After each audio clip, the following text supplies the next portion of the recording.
अस्सलाम वालेकुम, this is skill giant और आज हम बात करेंगे पाकिस्तान के Mi-35 हेलीकॉप्टर के बारे में। पाकिस्तान ने पिछले दिनों रशिया से 4 Mi-35 हेलीकॉप्टर्स खरीदे थे। पाकिस्तान को रशिया ने पिछले दिनों 4 Mi-35 हेलीकॉप्टर्स डिलीवर कर दिए हैं और पाकिस्तान की रशिया से 16 और Mi-35 हेलीकॉप्टर्स लेने की बात चल रही है। अगर इस हेलीकॉप्टर की स्पेक्स की बात की जाए तो इसके क्रू में 2 आदमी शामिल होते हैं, एक पायलट होता है और एक को पायलट। जो पायलट होता है उसका काम होता है हेलीकॉप्टर को फ्लाई करना, जबकि जो को पायलट होता है उसके पास मिसाइल को फायर करने के कंट्रोल्स मौजूद होते हैं। और इस हेलीकॉप्टर में यह भी खसूसियत मौजूद है, हालांकि ये अटैक हेलीकॉप्टर है लेकिन ये अपने साथ 8 फौजी भी लेके जाने की कैपेबिलिटी रखता है। और इस अटैक हेलीकॉप्टर में 2 क्लीमोव VK-2500 के इंजन लगे हुए हैं, जिसमें से हर इंजन 1100 हॉर्स पावर की पावर प्रोड्यूस करता है। और इस हेलीकॉप्टर की maximum speed 310 kilometre per hour है और इसकी रेंज 460 किलोमीटर है। इसका जो एम्प्टी वेट है वो है 8000 किलोग्राम। एम्प्टी वेट बेसिकली वो वेट होता है जो कि बगैर किसी पैसेंजर, बगैर किसी फ्यूल और बगैर किसी एमुनेशन के हो। एम्प्टी वेट में हेलीकॉप्टर के उन बेसिक इक्विपमेंट का वेट होता है जो कि हेलीकॉप्टर को फ्लाई करने में हेल्प करते हैं। और इसके अलावा इस हेलीकॉप्टर का जो मैक्सिमम टेक ऑफ वेट है वो है 11500 kilogram. Maximum take off weight उस वेट को बोलते हैं जिस पे पायलट एक हेलीकॉप्टर को टेक ऑफ कर सकता है। अगर वेट इससे ज़्यादा इंक्रीज किया जाए तो हेलीकॉप्टर्स में कई खराबियां पैदा हो सकती हैं, क्योंकि हेलीकॉप्टर का स्ट्रक्चर इससे ज़्यादा वेट को बर्दाश्त नहीं कर सकता। इसकी रेंज 450 किलोमीटर है और इस हेलीकॉप्टर की सर्विस सीलिंग 16000 फीट है। सर्विस सीलिंग का मतलब यह है कि मैक्सिमम कितने एल्टीट्यूड तक हेलीकॉप्टर जा सकता है। इस हेलीकॉप्टर में एक 5 ब्लेडेड मेन रोटर है, इसके अलावा 4 ब्लेड वाले टेल रोटर का इस्तेमाल किया गया है। अब सवाल ये पैदा होता है कि 2 रोटर हेलीकॉप्टर में लगाए क्यों जाते हैं, क्योंकि जो मेन रोटर होता है इसका मकसद हेलीकॉप्टर को लिफ्ट करना और इसे एक डायरेक्शन में मूव करना होता है। अगर ये सारे काम मेन रोटर करता है तो फिर टेल रोटर क्या काम करता है। बेसिकली अगर आप इस इमेज को देखें तो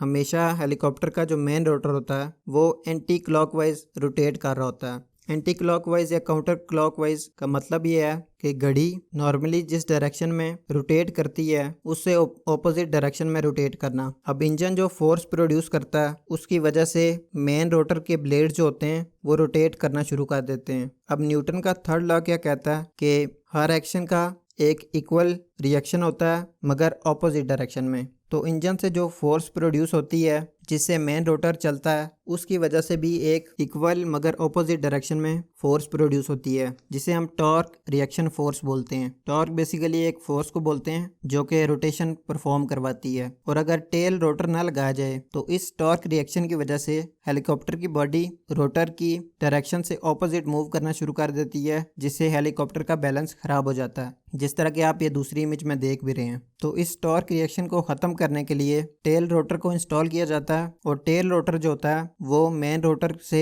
ऑपोजिट डायरेक्शन यानी क्लॉकवाइज रोटेट करता है, जिससे हेलीकॉप्टर बैलेंस रहता है। और अगर हम मेन रोटर और टेल रोटर की स्पीड को कम या ज़्यादा करके हेलीकॉप्टर को दूसरी डायरेक्शन में मोड़ भी सकते हैं, तो ये दूसरा इसका एडवांटेज हो गया। इसके अलावा इस हेलीकॉप्टर में 23 mm की GSH twin barrel Gatling cannon का इस्तेमाल किया गया है, जिसकी कैपेसिटी 450 राउंड्स है। इसके अलावा ये हेलीकॉप्टर्स अपने साथ एयर टू सरफेस और एयर टू एयर मिसाइल्स भी कैरी करने की कैपेबिलिटी रखता है। एयर टू एयर मिसाइल्स जो होते हैं वो हवा से हवा तक मार करते हैं और हवा में अपने टारगेट्स को निशाना बनाने के काम आते हैं, जबकि एयर टू सरफेस मिसाइल जो होते हैं वो ग्राउंड पे टारगेट्स को निशाना बनाने के काम आते हैं, जिस तरह के टैंक्स हो गए, आर्मर्ड व्हीकल्स हो गई या कोई बिल्डिंग हो गई जिसमें दुश्मन छुपे हुए हैं। इसके अलावा इस हेलीकॉप्टर में नाइट विजन कैपेबिलिटी भी मौजूद है, यानी रात में भी दुश्मन को देखा और उसे डिस्ट्रॉय किया जा सकता है। इसके अलावा इस हेलीकॉप्टर में रशिया का बनाया हुआ टारगेट साइट सिस्टम भी लगाया गया है, जिस तरह के आप इमेज में देख भी रहे हैं, जो कि एक multi sensor electro optical infrared fire control system है, जिसमें एक लेजर रेंज फाइंडर लगा होता है जो कि पायलट को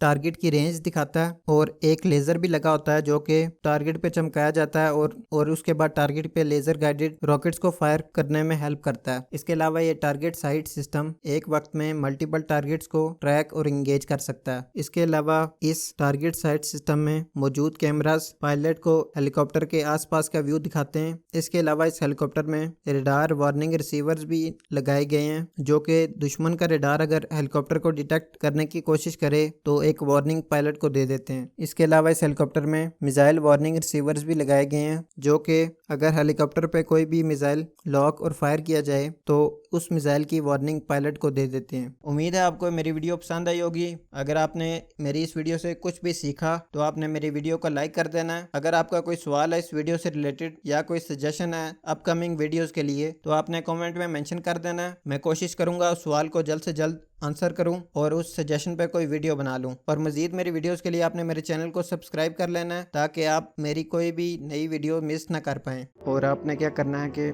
मेरे इस चैनल पे आके आपने मेरा फेसबुक जो पेज है उसको लाइक कर देना है। ये स्किल जाइंट के नाम से फेसबुक पेज है, इसको आपने लाइक कर देना है। दुआओं में याद रखिएगा। Have a nice day. खुदा हाफिज।